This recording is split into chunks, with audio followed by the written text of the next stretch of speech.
Welcome to the Dealing with Goliath podcast. The mission of Dealing with Goliath is to sharpen the psychological edge of business leaders with skin in the game, who want to be more effective under pressure, uncover hidden value, and increase profitability. With expert guests across the business spectrum, we deliver gems of wisdom, delving into their methods, their thinking, and approach to business life and to problem solving. This is the double espresso shot of insight through our short interview format where we are concise with 5 questions in about 9 minutes. I'm your host, Al McBride, and my guest today is Dr. Marcia Reynolds. Marcia Reynolds is an expert on how you use your emotions to manage your mind. She has taught in 41 countries and has reached thousands more online. Her clients include AT&T, American Express, Harvard Kennedy School, Cornell University, and the Moscow School of Management. And that was a much longer list that I really condensed down. It's very impressive. Excerpts from Marcia's books Outsmart Your Brain, The Discomfort Zone, and Wonder Woman have appeared in business and psychological publications around the world. Her latest international bestseller, Coach the Person, Not the Problem, A Guide to Using Reflective Inquiry, was released this past June to rave reviews by coaches and organizational leaders. And it's one that I've just bought myself, actually. I'm very much looking forward to getting into in the days after this call. So Marcia, welcome to the show. It's fabulous to have you on. Oh, thank you. Thanks for asking me. Not at all, not at all. Well, where are you joining us from today? From Phoenix, Arizona, where it's usually sunny, and today it's overcast. So it's like, oh, the lighting is not great. I'm not used to that. You're used to the perfect sunshine there, the edge of the desert. Fabulous stuff. Yeah, I can assure you it's the opposite here in Dublin, but yes, I enjoy the season, so I try and put a positive slant on it. So let's dive into the questions, Marcia. So who is your ideal client and what's the biggest challenge they face? Well, because I came out of the corporate world, my ideal client is executives and leaders and high potentials in corporations, because that was my background. I spent 16 years in companies and trying to figure out what does it really take for leaders to be better. But that took a lot of years to figure out. It's not like you can read a book and figure it out. A book can help. But to really look into more what stops them than what they should do. They always know what to do, but why don't they do it? So that's what I researched for many years. Yeah. Okay. And that's even why I got into coaching, because coaching really does work to uncover what's getting in my way of doing what I think I should do. It's an incredibly interesting point because, as you said, particularly the higher you go, whether they're a successful entrepreneur, as you say, CEO or C-suite, they usually have a pretty good idea of what to do. Rather than that confusion of not knowing what to do. That's a very interesting point. Yeah. So what are some of those common mistakes people make when they try to solve that problem? Well, oftentimes they'll go to training programs, they'll read books, and they'll say, I want to do this. And then they'll start, and it feels very awkward, and they say, oh, this doesn't work. And they go back to their old behavior, And so there's a lot of statements in research that people don't change. Well, they don't change abruptly, and I think that's the expectation. If I try this, I'll see results, and then I'll continue. They don't realize that changing behavior is really a transformational process, which takes time. And generally, we slip and fall a lot as we learn. Because learning is always from mistakes. So it feels awkward. So what feels awkward, but let me stay at it. And then at the end of the day, say, what did I learn about this? And set little incremental goals instead of huge ones. So we create habits of listening and being with people in a more engaging way. And 30, 40 years, it's the same thing of why leaders don't do what they know they should do. But when they start to recognize those blind spots and what they're saying to themselves and being honest, about that they need courage, because a lot of times they don't want to admit they need courage, but that's what they need in order to stick with it. That's And fascinating. just saying that out loud makes a difference. That's fascinating. Just as a question on that, do you find that there's been any changes really in the general behaviors of some of your clients over, say, you mentioned 30 years or over that time period, or is it, even with all the tech in the world and all, supposedly we're so much more enlightened now than even 30 years ago, is it still pretty much those same problems that you encountered when you started in this field? Oh, well, it's the same problems, but we're getting better. That's Okay. because what I love is the employees are demanding it. Uh-huh. So when I first started, and for the many years that I worked, I always wanted my boss to be a certain way, to listen to me, to acknowledge me, to value me. But I didn't expect it. It was just, it had been nice. Now the employees, they're expecting it. You need to recognize me and develop me. And so there's a demand that's pushing leaders to change.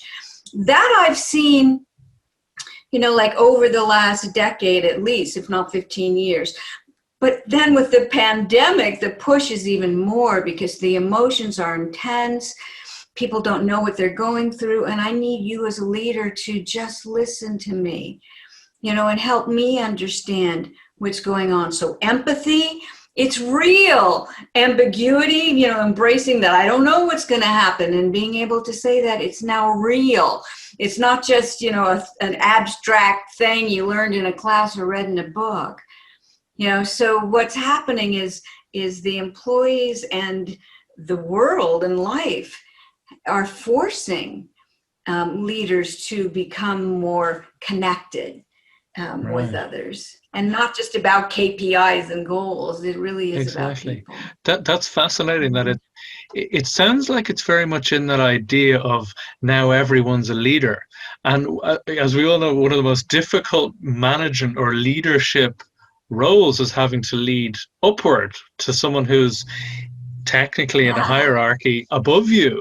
Yet, as you say, that's what's actually spurring a lot of the change. That's fascinating. Mm-hmm. It's great. Well, uh, even in, things have changed economically, but um, over the last 15 years, the retention is huge. The younger employees they're quicker to say, I'm out of here. I'll go do something else.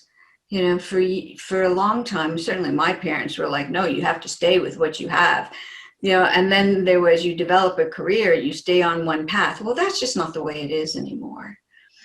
That's And very that just interesting. started really, really shifting around 2005, 2006, and then we hit that recession.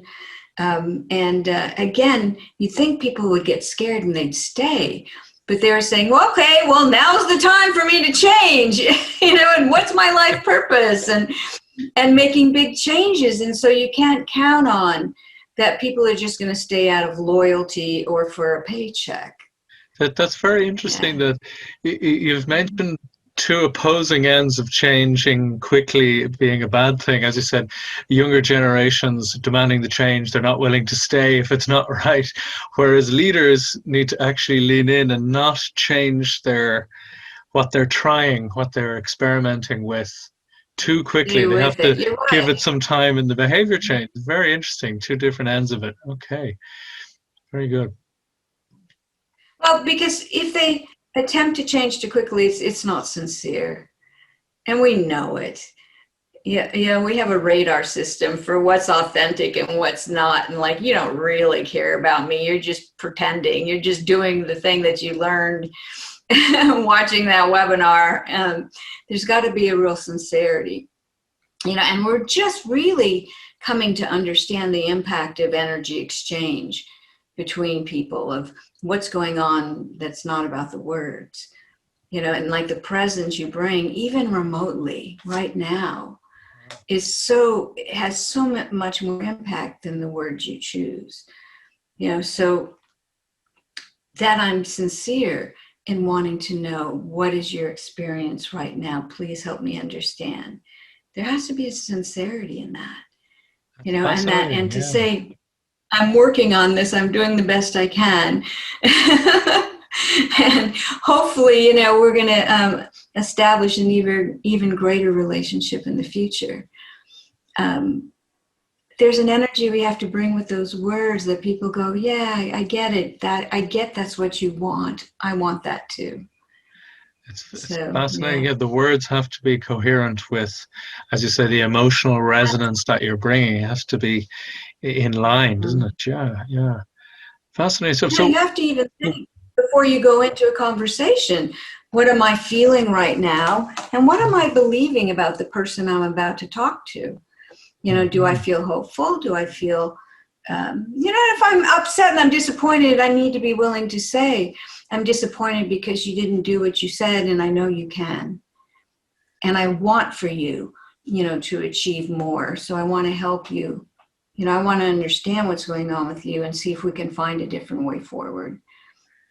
you're starting to answer the next question, which is, what is one valuable free action that the audience can implement that will help them with the issues that we're talking about? And right there, we're starting to hit into it, that just arriving and actually being that little bit more mindful of what you're going into.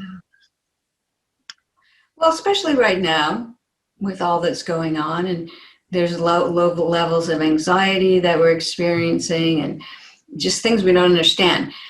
To just take a moment before you go into any conversation, regulate your breathing, because our breathing gets out of whack. Mm-hmm. Release tension in your body. Center yourself. This I learned from the athletes. You put your awareness in the center of your body, not in your brain.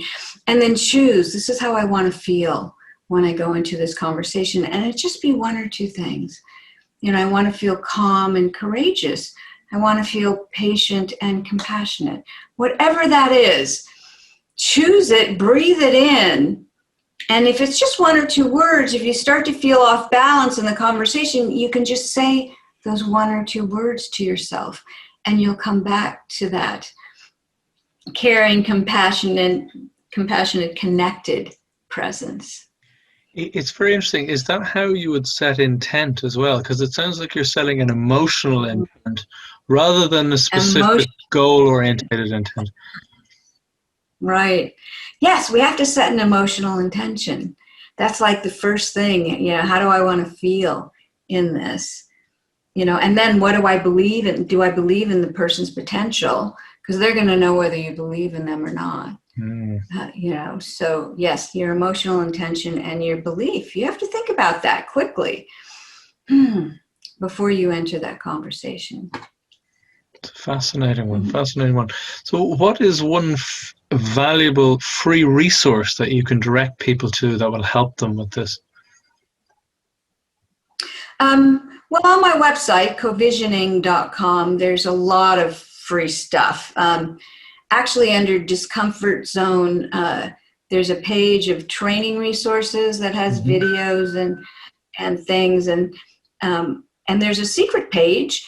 If you search on my site for Coach the Person resources, you'll find a secret page of videos and podcasts and all kinds of things that I had created when I was first selling the book as a bonus page, and it's still sitting there. So, and I add to it. So go to my secret page. That's very cool. And I have to say there is a wealth of goodies on the page. There's all sorts of tools. There's a resilience little test there. There's a checklist. There's all sorts of fantastic stuff. It really is quite something. So it's far more than just one little freebie. It's excellent stuff. And of course, there's the first chapter of the book, which is well worth getting and having a read of. So what's one question I should have asked you that would have been great value for our audience? A question. So many. Well, I think, what's the one thing that leaders totally misunderstand? And I think it's the word listening. They think they're supposed to, and I even said it during this, they need to listen. It's not listening. In fact, I don't really like that word. It feels like it's something I'm doing to you. It's receiving. Can I fully receive what you're giving me in your words, your expressions, what you're not saying? Can I take it in and just digest it before I analyze it and respond to you? So receive and appreciate what they're sharing with you before you respond. It's a fabulous point. It's a fabulous point. Excellent stuff. So thank you so much, Marcia. We'll pause the interview there. Thank you. As I said, we're just got a little tip of the iceberg there of a lot of your insight and your wisdom. So thank you for sharing with that today. Outstanding stuff. Cheers. Where can people learn a bit more about you or get in touch with you? Well, my website, on my about page, on my website, it says, who is Marcia?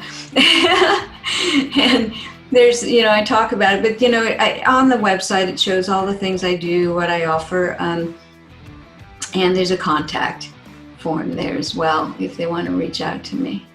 Excellent stuff. So, Marcia Reynolds, thank you very much for your time today. Cheers.